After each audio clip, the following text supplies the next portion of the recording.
This episode is brought to you by Progressive Insurance. Fiscally responsible, financial geniuses, monetary magicians. These are things people say about drivers who switch their car insurance to Progressive and save hundreds. Because Progressive offers discounts for paying in full, owning a home, and more. Plus, you can count on their great customer service to help you when you need it, so your dollar goes a long way. Visit Progressive.com to see if you could save on car insurance. Progressive Casualty Insurance Company and Affiliates. Potential savings will vary. Not available in all states or situations.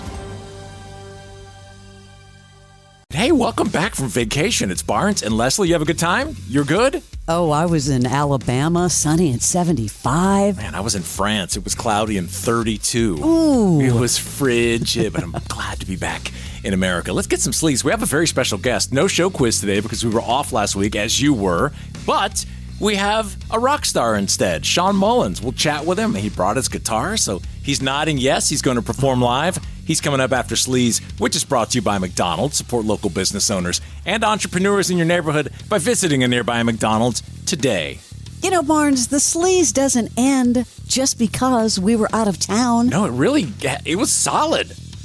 Really solid. About a week ago, Tara Reid in the news, hospitalized after her drink was tampered with at a hotel. Then she had to go to the hospital. Apparently, she checked into this hotel Saturday night, claimed that the drugging took place after she ordered a drink at the hotel bar. She went outside to take a smoke.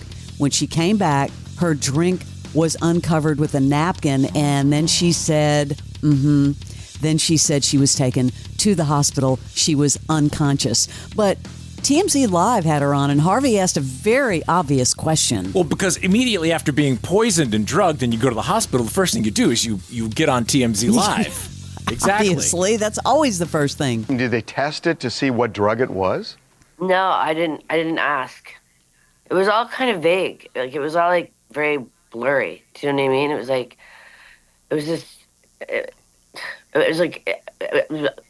I can't even explain it because I don't even know what happened. See, you know what I mean? the odd thing to me is that if you're going to the hospital in an unconscious state, it would seem they'd want to know what drug it was to know how to deal with it and treat you. I don't know, because I was unconscious. Okay, first of all, someone should check to see if she's possibly still on it.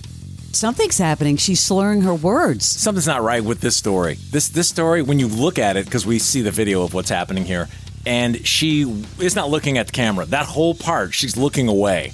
And her body language. Why would you put yourself in that situation on TMZ Live? Because you know Harvey is going to, it's like a deposition. Yeah, she's a mess. Kevin Spacey scheduled to appear in a civil court to face sexual assault claims made against him by 3 different men. Of course, he is denying any wrongdoing. He will appear in the High Court in London October of next year. Why is it taking so long? But all these reports came out over the last week about Kevin Spacey is homeless just because he made this comment about he was traveling from different Airbnbs because he didn't have the place to live. But he thought he'd go on TikTok to kind of clarify that he's not homeless. I don't usually make it my business to correct the media. If I did, I wouldn't have time for much else. But in light of the recent articles claiming I am homeless, I feel the need to respond. In my conversation with Mick Brown, the wonderful journalist who wrote the story that was in the Telegraph where this rumor first began, I said I was basically living in hotels and Airbnbs and going where the work is, just as I did when I first started out in this business. I've been working nearly nonstop this entire year, and for that I have so much to be grateful for, which is why it was a shame that the Telegraph chose to undermine the work of their own journalist by selling him out with a knowingly misleading headline for the sake of clicks. That really was weak of the Telegraph to do that. I mean, the dude is not homeless. He doesn't have a home because it was auctioned. Okay. The whole thing with him, I mean, could have been one of the greatest actors of our time. And all these allegations. I know he hasn't been accused of anything, right. But... Well, no, he's been accused. He hasn't been convicted. He hasn't been convicted, but he's the one that came out and said he had been a little handsy in the past. Right, and he admitted that. I'm not defending Spacey. I'm just saying, like, when you look at everything now that it's sorted, I did ask if he would come on again. You know, his manager is Evan Lowenstein from Evan and Sharon from I Atlanta. know, what's happening there? Originally, when he was first going to speak, we were in consideration for him to come on our show, and everybody was worried about having him on. Now, I would like to speak with him because he has no convictions. And, An open call. yeah. And he has Open invitation. Yeah, I don't know. I just asked over the weekend. I texted again because this story bubbled back up. Maybe Evan will do it. I think he's still managing him. Every time you see Spacey, you see him right behind I him. know. Every Yeah. situation. Glad to know he's not homeless. Somebody was working on Thanksgiving, and that was Jack White. Jack White and Eminem just dropped the halftime performance of the season. Everyone is saying it was a full Detroit takeover that nobody saw coming.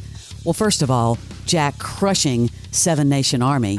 Now that's how you do a halftime show. I don't need Bad Bunny. Give me that. That was incredible. And then the huge surprise, Detroit's own and their first onstage collab, Eminem joins the group. This was cool. Detroit's own Eminem!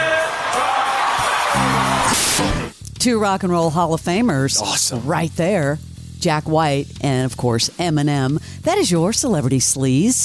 Hey everybody, I'm Michael Strahan, and St. Jude has been close to my heart for many years. Their groundbreaking research is changing how the world treats childhood cancer and has helped push the survival rate in the U.S. from 20% to more than 80%. Please help St. Jude give children the greatest gift, a chance at a lifetime.